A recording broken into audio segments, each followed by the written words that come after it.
Hello students. आज हम discuss करेंगे सुपरपोजिशन थ्योरम के बारे में। तो इसका एक्सप्लेनेशन और स्टेटमेंट है। सुपरपोजिशन थ्योरम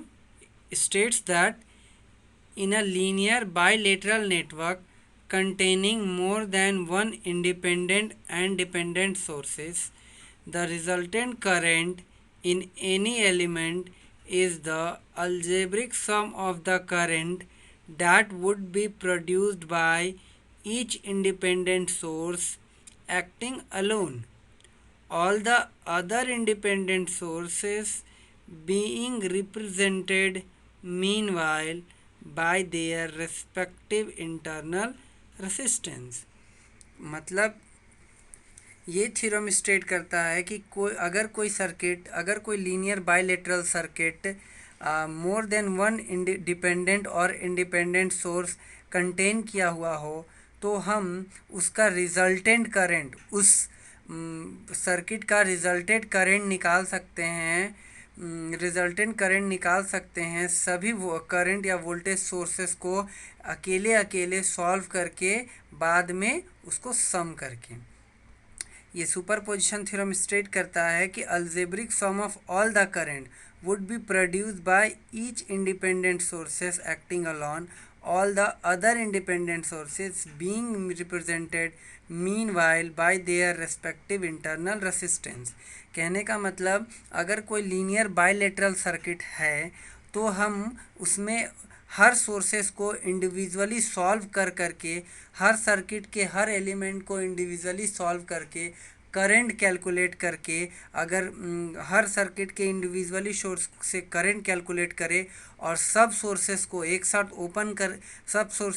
साथ एक्टिव करके करंट कैलकुलेट करे, तो सब सोर्सेस को एक्टिव करके करंट जो कैलकुलेट करेंगे एंड सभी इंडिविजुअल सोर्सेस को एक्टिव करके करंट कैलकुलेट करने के सम के बराबर होता है।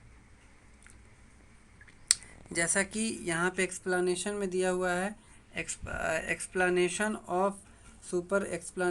Superposition theorem. हमारे पास दो वोल्टेज सोर्स का सर्किट है,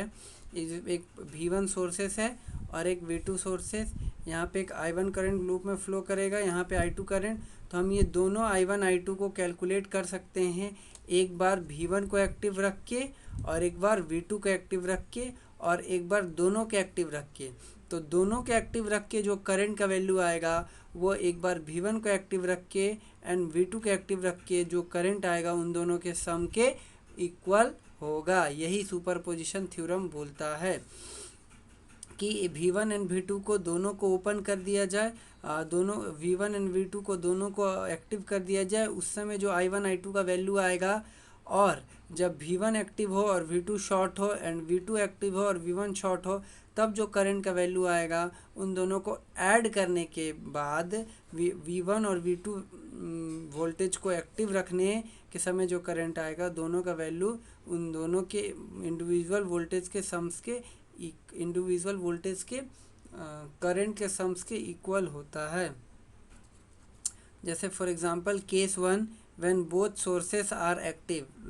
आज दैट जब V1 एंड V2 दोनों एक्टिव है तो इस लूप में हमारे पास I1 करंट है, इस लूप में हमारे पास I2 करंट है। Therefore case 1, when both sources are active, therefore I is equals to I1 plus I2।